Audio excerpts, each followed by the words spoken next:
Rewari today, खबरें जो सबसे पहले पहुंचाए आप तक।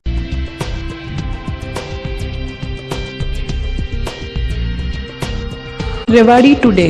नमस्कार। रेवाड़ी टुडे में मैं पल्लवी शर्मा आप सभी लोगों का स्वागत करती हूं। रेवाड़ी के गड़ी बोलनी रोड पर सेक्टर 26 में एसआरएस ग्रुप ने 2012-13 में जोर शोर से फ्लैटों की बुकिंग शुरू कर दी और कुछ ही महीनों में 200 फ्लैट बुक कर दिए। आज फ्लैट बुक करवाने वालों ने बैठकर सरकार से फ्लैट दिलवाने की मांग की है। फ्लैट लेने वाले लगभग सभी व्यक्ति 40 लाख रुपए से अधिक एसआरएस को जमा करा चुके हैं, लेकिन अभी तक किसी को फ्लैट की चाबी नहीं मिली, जबकि एसआरएस ने 2017 में फ्लैट की चाबी देने का वायदा किया था। इनमें अधिकांश व्यक्तियों ने बैंकों से फाइनेंस कराया हुआ है और बैंक की किस्तें अभी भी जा रही हैं। एसआरएस ग्रुप के एमडी जेल में बताए जा रहे हैं। आज फ्लैट बुक करवाने वालों ने एकजुट एसआरएस के खिलाफ कानूनी कार्यवाही करने की मांग की है तथा सरकार से उन्हें फ्लैट दिलवाने की मांग की है। एसएसपी टाइम्स के संपादक पवन कुमार ने फ्लैट लेने वालों से बात की तो उन्होंने बताया कि प्रवीण जी, आपने एसआरएस में अपने फ्लैट्स भी लिए हैं और जो आज विवाद चल रहा है एसआरएस का कि उनको फ्लैट नहीं मिल पा रहे, उन्होंने पैसे भी जमा करा रखे हैं, आखिर ये शुरू से लेके अब तक मामला क्या है? ये एसआरएस 2013 में कंपनी आई थी, उस समय हमने बुक कराए थे। 2017 में कंपनी ने एज पर कमिटमेंट 2017 में इन्होंने फ्लैट देने थे। तब से लगभग 2-2.5 साल से फ्लैट बंद, ये काम बंद पड़ा हुआ है और 150 से ज़्यादा आदमियों के 90% लगभग पेमेंट जमा गई हुई है। और जहाँ तक हमारे को इन्फॉर्मेशन मिली हुई है कि वो डायरेक्टर हैं, वो किसी के चीज़ में फरीदाबाद में बंद है। तो इसका पूरा मामला ये है कि वो जेल में बंद है और किसी तरह की कोई कार्रवाई नहीं हो रही। अब हम लोग सभी 30-30, 40-40 लाख रुपए सबके, 30 लाख से 40 लाख तक सबके गए हुए हैं, सबके खून पसीने की कमाई है।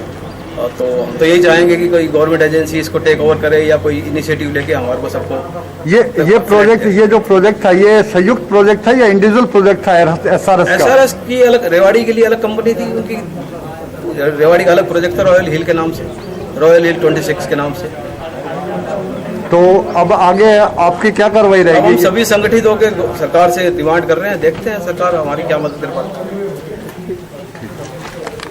अनिल जी, जो एसआरएस का जो मामला है वो आखिर क्या मामला है? एसआरएस एक फरीदाबाद की बिल्डिंग कॉन्ट्रैक्टर है और उसने रेवाड़ी के अंदर जो है अपने सेक्टर 26 में टावर की ज़मीन लेके और लोगों को विज्ञापन देकर फ्लैट देने का वादा किया था, जिसमें तकरीबन लोगों ने 90% जो है पैसा जमा करा दिया है। और वो कंपनी लगभग 2.5 वर्ष पूर्व काम को बीच में छोड़कर चली गई है और उनके मालिकाना जो डायरेक्टर्स थे वो नीमका जेल के अंदर बंद हैं और ये लगभग 2.5-3 साल से काम रुका हुआ है। और अब जो है, जो भी फ्लैट धारक थे उन्होंने एक एसोसिएशन बनाई है और वो रजिस्टर्ड कराई है और विभिन्न मंत्रियों के माध्यम से, सीएम के माध्यम से, भारत सरकार के माध्यम से, हमने डीसी के माध्यम से, एसपी के माध्यम से एक प्रार्थना पत्र दिया है जो कि सिटी मॉडल टाउन थाने में आया हुआ है और उसमें लगभग 20 फ्लैट धारकों के बयान हो चुके हैं और उन पर शीघ्र ही एफआईआर दर्ज होनी जा रही है। अब तक आप कितने किस्तें या कितने इंस्टॉलमेंट्स दे चुके हैं, कितना पैसा दे चुके हैं एसआरएस को? लगभग मेरा 42 लाख का फ्लैट था, 3 बेडरूम, जिसमें मैं 40 लाख के करीब दे चुका हूँ। इसी प्रकार 80% लोग 90% तक अपनी राशि दे सके। बाय द वे, आपकी सुनवाई नहीं होती है, किसी तरह की कोई कार्रवाई नहीं होती है, तो फिर आप अपना अगला कदम क्या उठाएंगे? अभी तो हम सरकार से भी अनुरोध कर रहे हैं और रेरा में हम जो है एप्लीकेशन डाल रखी है, जिसकी लॉकडाउन की वजह से डेट लगी नहीं है।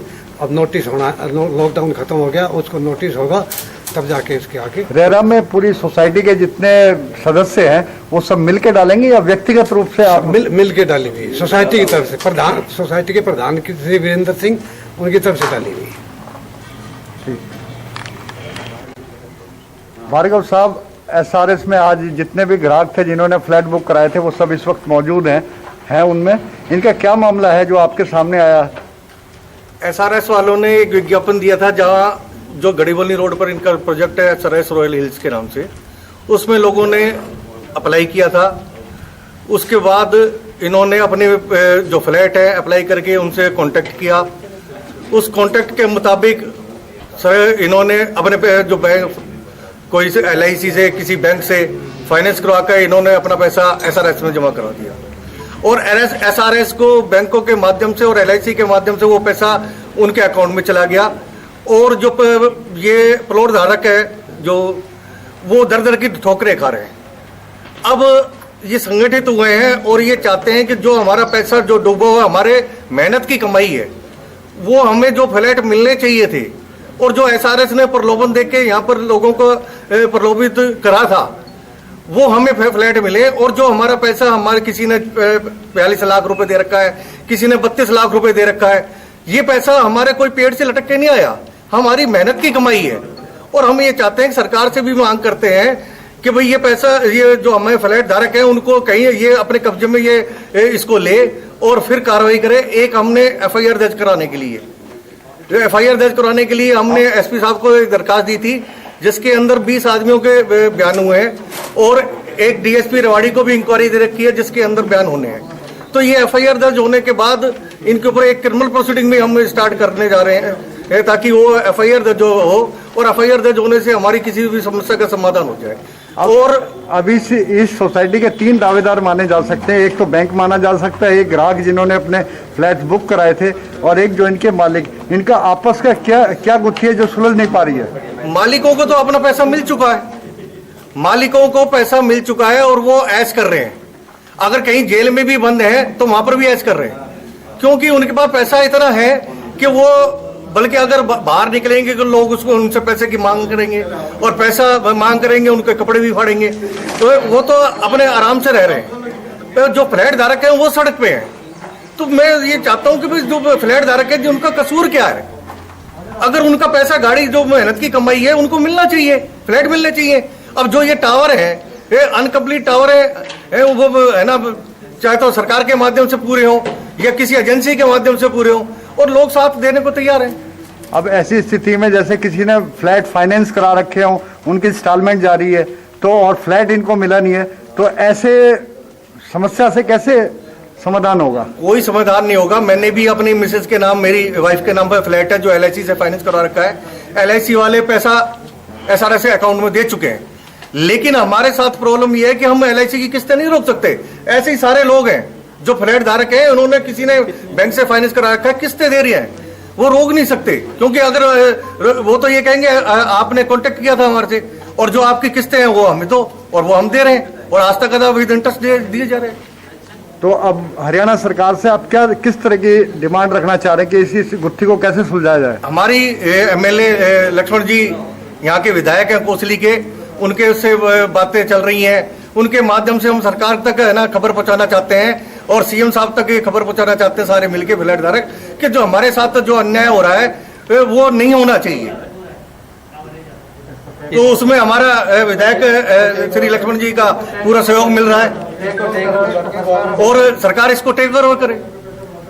इसमें लगभग कितने लोग हैं जो इस ठगी का शिकार हुए? इस प्रोजेक्ट में कितने? करीब इसके अंदर 210 फ्लैट है जी, जिसके अंदर कम से कम 100-150 आदमी के फ्लैट जो फ्लैट धारक हैं उनके साथ अन्याय हुआ है। वो गबन का शिकार हुए हैं और वो उनकी किस्तें किसी ने अपने बैंकों से फाइनेंस करा के, किसी ने LIC से, किसी ने HDFC बैंक से, कहीं कहीं से फाइनेंस करा के और वो पैसा उनको देना पड़ रहा है। तो 150 आदमी के साथ इतना बड़ा अन्याय हो रहा है और वो अपने चुपचाप बैठे हैं। तो सरकार को इसे इनिशिएटिव लेना चाहिए इसमें। धन्यवाद।